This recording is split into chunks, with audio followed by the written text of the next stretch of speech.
Yes. And I'm going to put out here, I'm going to just say, this story was submitted to Fate magazine. Okay? What year did you submit that? What year did you submit that? Do you remember?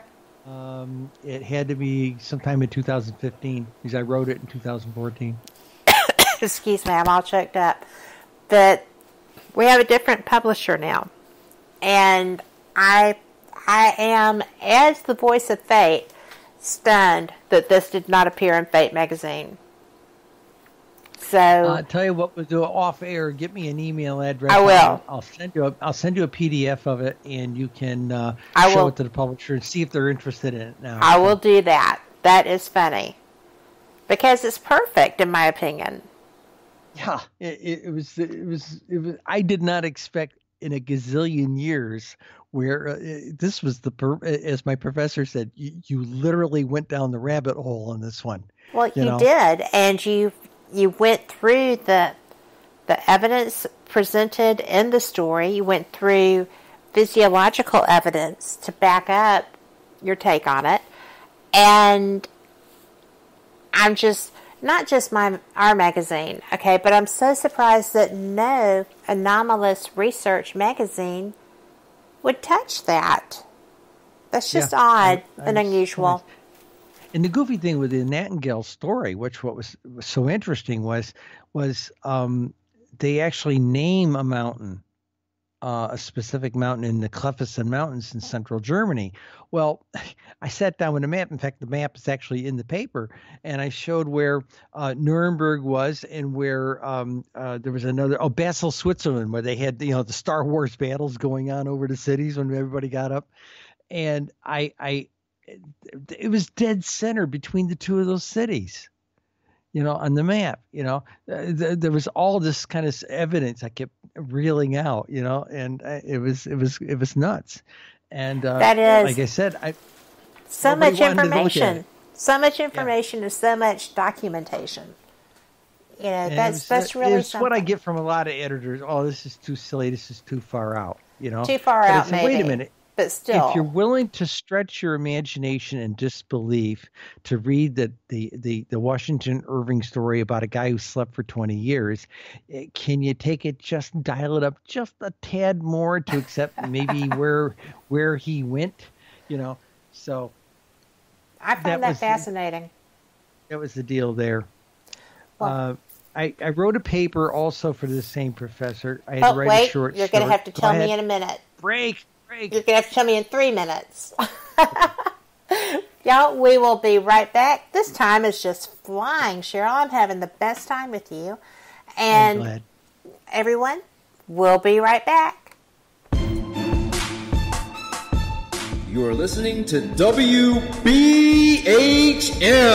Digital Broadcasting, the best in paranormal talk, only on Paranormal Experience Radio. Broadcasting live out of Birmingham, Alabama.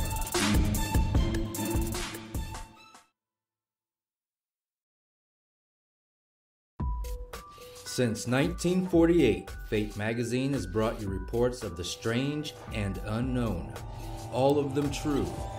Fate Radio is carrying on that tradition, bringing you the unusual, macabre, strange, and bizarre. Join host Kat Hobson Sunday nights from 8 to 10 p.m. Eastern on WBHM Digital Broadcasting.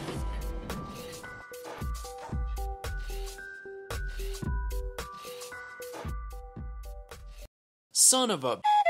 Hey, son. Mother... Son? What are you doing? Hey, Mom. I'm getting ready to listen to Periscope Uncensored. By expanding your vocabulary. Well, it is uncensored. Son, the uncensored part of Periscope Uncensored is Jax and I getting down to brass tacks with all aspects of the paranormal. There's no fluff on our show. So, no off-color commentary? I didn't say that. Awesome! What? Son? I just hit my head. Oh boy, I'll go get you an ice pack. Catch Periscope Uncensored Thursday nights at 9 p.m. Eastern, only on WBHM Digital Broadcasting. You are listening to WBHM. Digital Broadcasting. The best in paranormal talk radio.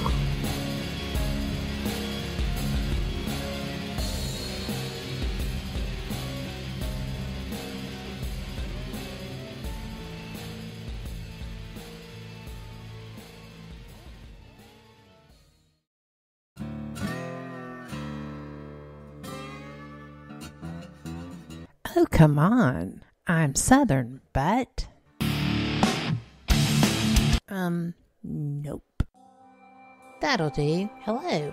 I am Kat Hobson, host of Paranormal Experience here on WBHM Digital Broadcasting out of Birmingham, Alabama. I enjoy having guests from all areas of the paranormal, from ghosts to ufology to cryptids and beyond. You'll find some of the best researchers in their fields bringing you some great information. Join me on Wednesday nights from 8 to 10 p. Eastern here on WBHM Digital Broadcasting. Thank you for listening to WBHM Digital Broadcasting out of Birmingham, Alabama. The time is 23 minutes after the hour. We are back. Welcome back to Fate Magazine Radio, and I am here with Cheryl Costa. And sorry we had to stop for that break, but you know what? That's the rules. So, Cheryl, I am just enjoying every aspect of this conversation. You're writing, as you said, you're a fictional writer, but you're a playwright too, and you did a book of 8 extraordinary plays. They're one-act plays. And my daughter was a theater major, and she actually did a one-act play that was a monologue. And it's when I realized she might not starve. She did that. But you're very diverse. How did you get drawn into the research and the documentation and the sharp focus on ufology when you have so many other fascinating things that catch your eye? Well, okay. I wrote, okay, so you understand, I wrote the plays back in, I went to film school back in the 80s, and I made a science fiction video, okay, and there's a 55-minute science fiction movie, okay, and the theater department and the film department didn't talk to each other, okay, and somebody took a VHS tape over to the theater department and showed it to a professor over there who was the playwright, or what I better say, a playwright, film writer, media writing professor. And he saw it and he said, I want that person over here. I want to talk to him. So I go over there, and the guy turns out to be Lofton Mitchell, the Broadway playwright. Okay, this professor. So he has me into his office for a meeting, and the first thing he does is close the office door, opens up his desk drawer, pours us out each a glass of Ripple. And he says, look, he said, I want you in my program. I said, oh my God. I said, my English teachers voted me least likely to ever pick up a pencil again. I said, I can't afford to take a class like yours because it's an English class, and you'll red mark all my stuff to death, and then I'll flunk, and then where will I be? And I'm carrying a 3.8 over in the film department, you know? And he says, no. He said, we don't work that way. He says, this is about telling stories. He says, I saw your film. You tell an effing whopper. Okay. And he says, I need people in my program that can tell big whoppers. You know, and that was. Oh, wow. That's fascinating. And he gave me the first 2 semesters credit in the playwriting program for my film. What? He gave me 2 semesters credit. Oh my gosh! Playwriting program just for my 55-minute film. I said, why would you do a thing like that? And he says, look, there's 3 ways you can pass my class. You can come to every single class and you'll probably get out with a C to a B. You can come to my class, come to the first 3 lectures, and then go off and write a play and come, or at least a decent treatment, and come back and you'll probably get a B. You can go out and write a full-length play, and you'll probably get a B to an A. I said, okay. He says, most of my people can't even get together, can't even come up with a decent treatment or an outline. You went out and produced the damn movie. You know? Well, there you go. So that's kind of how we did it.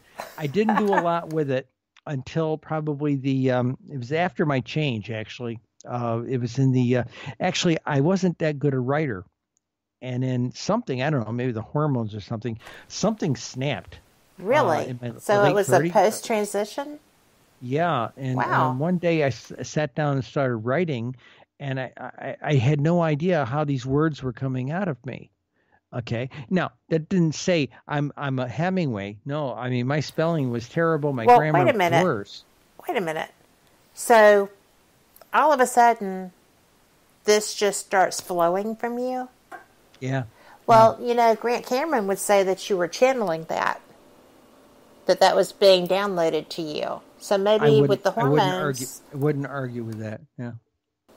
Because that's one of the things that I have enjoyed most about reading his work and hearing him lecture, is that he feels that we get downloads from the cosmos. Now, do you know who Marion Zimmer Bradley is as an author? I do not, I'm sorry. She wrote the Mists of Avalon, that kind of thing. Yes, okay, I do know then. I'm sorry, I just didn't know the name. A series of books called Darkover, and it was about a planet these people crashed on, and there's many generations of people. And the actual series is quite literally a big soap opera, but it was interesting, and it was very women positive. And there was a convention called Darkover in the Baltimore area. And a girlfriend of mine, right after my change, invited me to come there. And I was quite literally there at this thing. It was like the weekend of Thanksgiving or something like that, sitting on a donut because I had my operation barely a month before. Okay. And I took tickets because I couldn't do much of anything but sit there. Okay. And so I took ticket and people's registration and things. The second year I went to it, I wrote a 20-page story, and I made 10 copies of it and shared it with some friends of mine. It was in that universe that Marion Zimmer Bradley had written, but I made my own story within that universe in a particular town and all this kind of stuff. And one Sunday morning came around at the convention, and this lady walks up to me. And a middle-aged lady, and she walks up to me and she says, this is yours. And she hands me a copy of my story. And I happen to flip it open to see whose copy, because I made each copy personal to somebody. And she has done like an English teacher. She has taken a red pen to this thing. It looked like somebody had been murdered. Oh, my. And I thought, why did you do this? This wasn't intended as an English paper. She says, bad habit of mine. I'm an English teacher. Okay. In college, okay?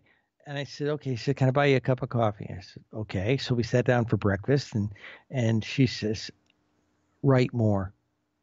She says, this was the most original story I've seen fans write in ages. Your grammar's horrible, your spelling's worse, and your punctuation. But gee, thanks, right? She said, my English teacher said that. They voted me least likely ever to pick up a pencil again. But she says, your punctuation is non-existent. But she says, there was a creative spark here I have not seen in years with all my students. She says, keep doing this. Okay, I said, fine. So it was thereafter I picked up the pen again and started writing one-act plays. Okay, one-act plays were easier to get produced because theaters working theaters tended to do them in summertime between their two seasons, that kind of thing. Yes. And they would take a chance on a 20 or 30 minute or 45-minute one-act where they wouldn't take a chance on a full-length show in their normal season. Could be a big financial loss kind of thing. So that was the deal.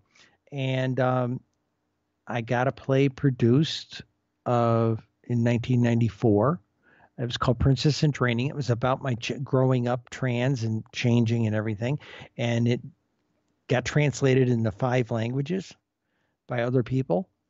So then I started writing other plays, and every summer, 1 or 2 of my plays would go up. And I had about 10, 15 of them produced over a period of about 7 years. So that's where that book came from. 8 Wonderful Plays from it's called the